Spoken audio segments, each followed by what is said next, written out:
اللهم صل على سيدنا محمد يا رب صل وسلم دائما ابدا على حبيبي.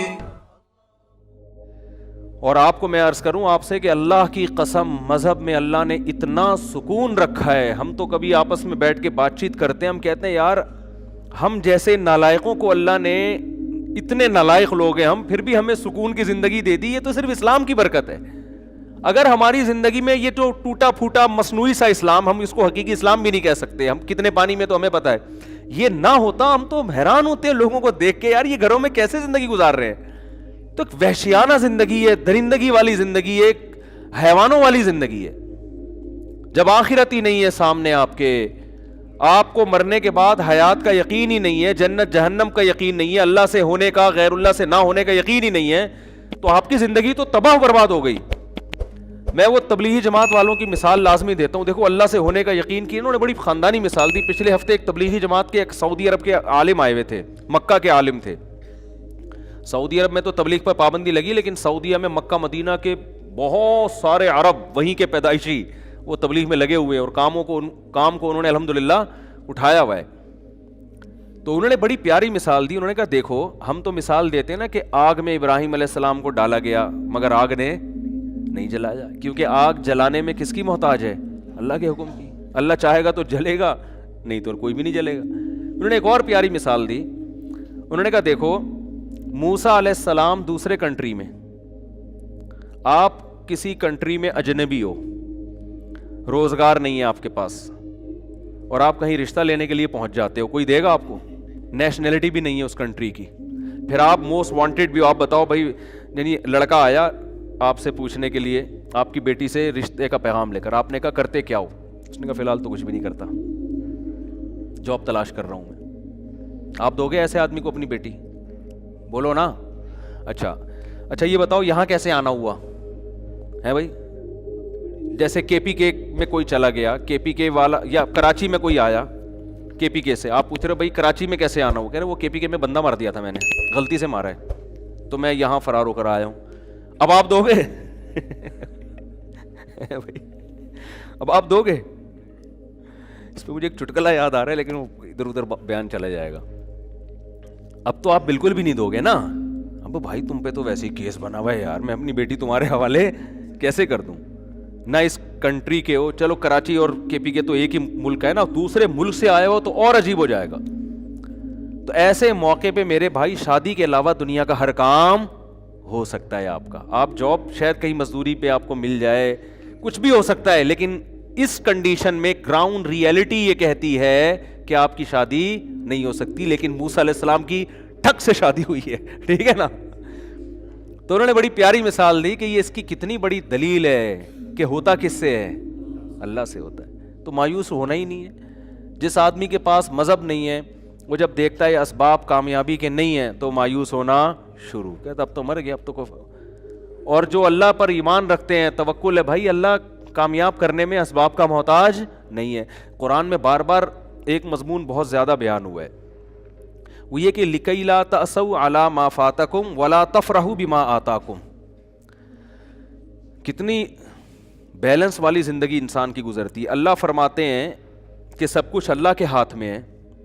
یہ اللہ تمہیں اس لیے بتا رہا ہے تاکہ کوئی چیز تمہیں نہ ملے تو اس پہ افسوس نہ کرو, اور مل جائے تو اترانے کی کوشش نہ کرو.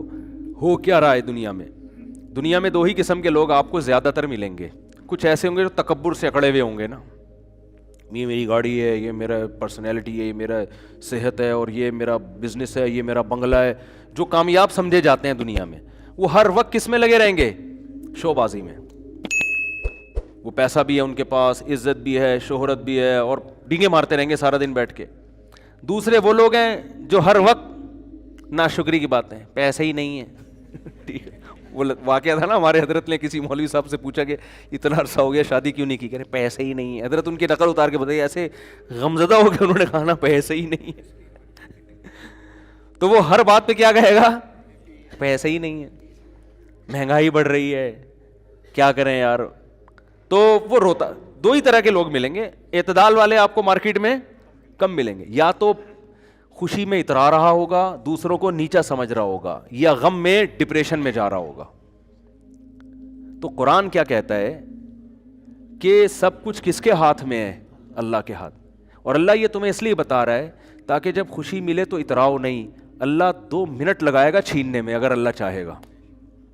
سمجھتے ہیں نا؟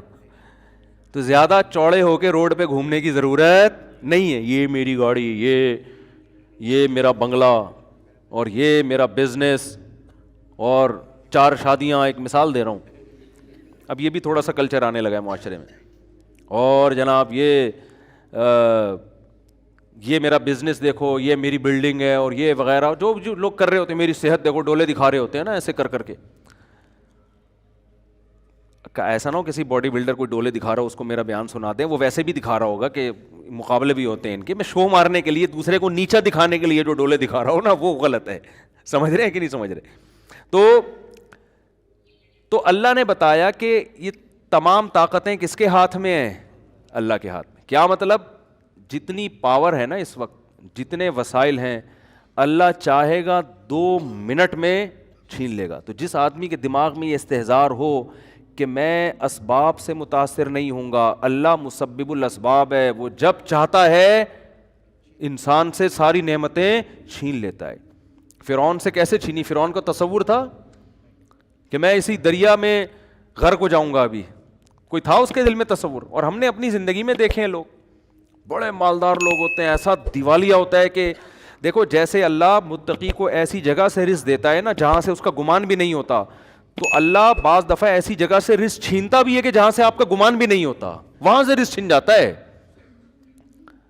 آپ سمجھتے ہو کہ یہ گارڈ ہی انسان کو قتل کر دیتے ہیں, حالانکہ وہ کس کے لیے رکھے ہوتے ہیں؟ حفاظت کے لیے. وہاں سے اللہ نے نقصان پہنچایا جہاں سے آپ کو نقصان کا گمان تھا ہی نہیں. وہاں سے کہتے ہیں نا آستین کا سانپ بن کے آ جاتے ہیں لوگ. تو رزق اللہ ایسی جگہ سے چھین لیتے ہیں, ایسے طریقے سے چھین لیتے ہیں جہاں سے انسان کا گمان بھی نہیں ہوتا, ایسے چھینتا ہے رزق. تو نہ انسان پر اترانا اچھا لگتا ہے, ہر وقت ڈرتا رہے اللہ سے بھائی, اور نسبت کس کی طرف کرے؟ اللہ کی طرف. بھائی اللہ نے دیا, یہ اللہ کی نعمت ہے. یہ زبان سے الفاظ کہنے چاہیے. شریعت میں زبان کی بہت ویلیو ہے. بڑے الفاظ اللہ کو پسند نہیں ہے. حضرت موسیٰ سے ایک خطا ہوئی تھی, لوگوں نے پوچھا کہ اس وقت زمین میں سب سے بڑا عالم کون ہے, اور فرمایا میں ہوں. بات بالکل درست تھی, مگر اللہ کو یہ انداز پسند نہیں آیا کہ آپ بولتے سب سے بڑا تو اللہ ہے. حالانکہ موسیٰ علیہ السلام تو سب سے بڑے عالم تھے, اور جو جتنا بڑا ہوتا ہے اس کی چھوٹی غلطی کو بھی اللہ بہت سخت تنبیہ کرتے ہیں اس پہ. تو موسیٰ علیہ السلام کو ایسی تنبیہ ہوئی کہ خضر علیہ السلام کے پاس بھیج دیا کہ ان کو کچھ علم ہم نے ایسا دیا جو آپ کے پاس نہیں ہے. تو اسی طرح جب انسان پریشانیوں میں ہو تو قرآن کہتا ہے مایوس نہ ہو. کیوں؟ طاقتیں کس کے پاس ہیں؟ اللہ کے پاس. آپ کیوں مایوس ہوتے ہیں؟ آپ کہتے ہو یار یہاں بھی جاب نہیں مل رہی, یہ بھی مسئلہ نہیں ہے, نہ شادی ہو رہی ہے میری, نہ جو ہے یہ بچہ انسان کا بچہ بننے کی کوشش کر جو میری اولاد ہو گئی ہے. پیدا تو انسان کا بچہ ہی ہوا تھا, سب مبارکباد دے رہے تھے, لیکن یہ مجھے انسان کا بچہ لگتا نہیں, یہ جن کا بچہ ہے, آ کے لے جائیں. مسجد سے اعلان ہوتا ہے نا جن کا بچہ ہے آ کے لے جائیں. تو لوگ ایک صاحب پہنچے جن کا بچہ مسجد میں کیا کر رہا ہے. گاؤں دیہاتوں میں نا مسجد میں یہ بہت اعلان ہوتے ہیں, حضرات وہ چڈی نیلے رنگ کی نہ کہ جن کا بچہ ہے آ کے لے جائیں.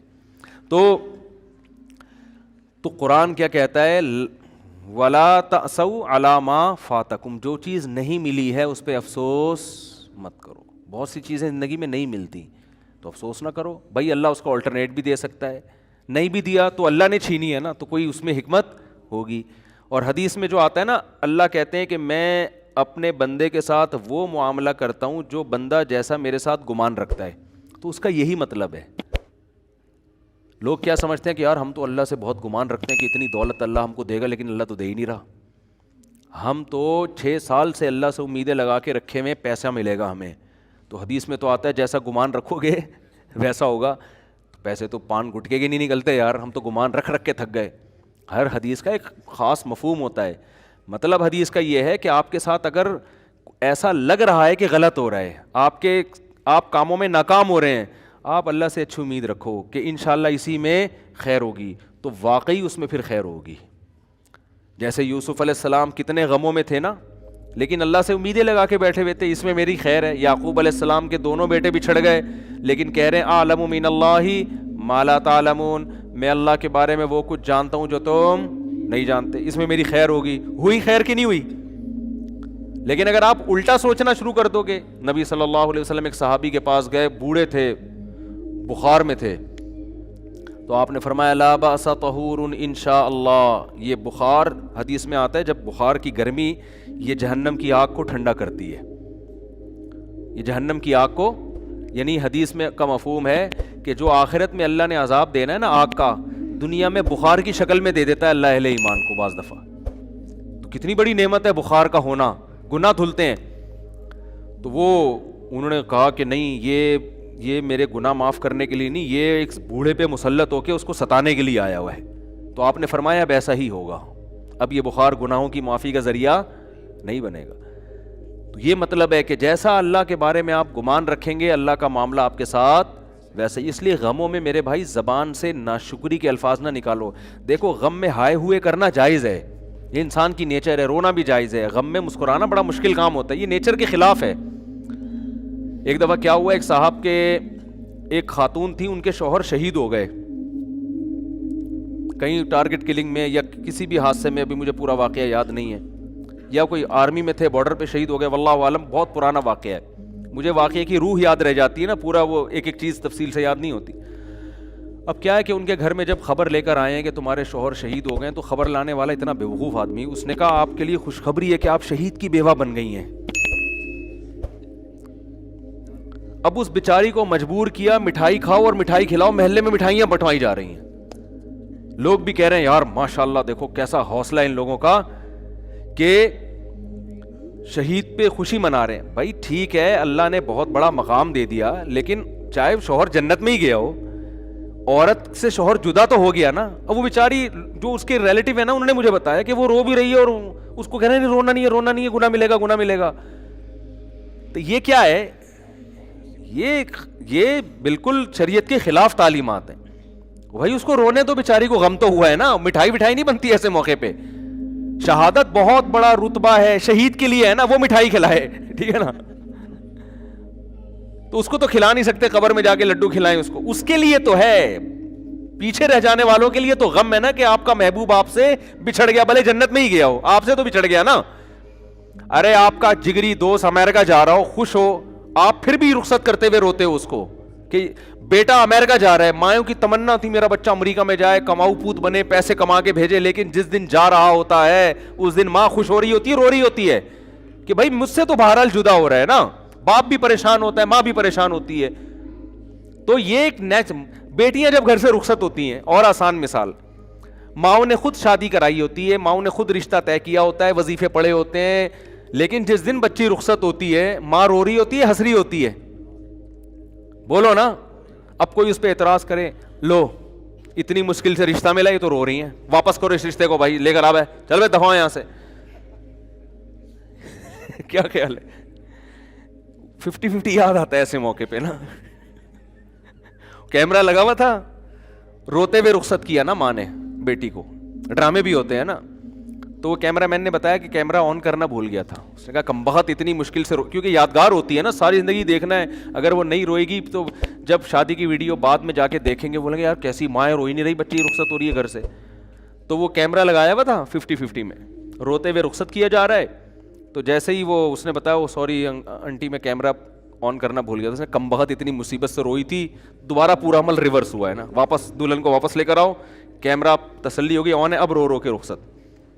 یہ بھی ہوتا ہے, میتوں میں رو رہے ہوتے ہیں لوگ تکلف میں. خیر, لیکن حقیقت میں بھی ماں باپ اس دن, باپ بھی اکثر روتے ہیں, ماں بھی رو رہی ہوتی ہے, بیٹی گھر سے رخصت ہو رہی ہے. حالانکہ باپ نے بڑی دعائیں مانگی ہوتی ہیں اچھا رشتہ مل جائے, ماں نے بڑی دعائیں مانگی ہوتی ہیں, تلاش کی ہوتے ہیں, لیکن پھر بھی رو رہے ہوتے ہیں. تو ان کے رونے کو دیکھ کے کوئی یہ نہیں کہتا چپ.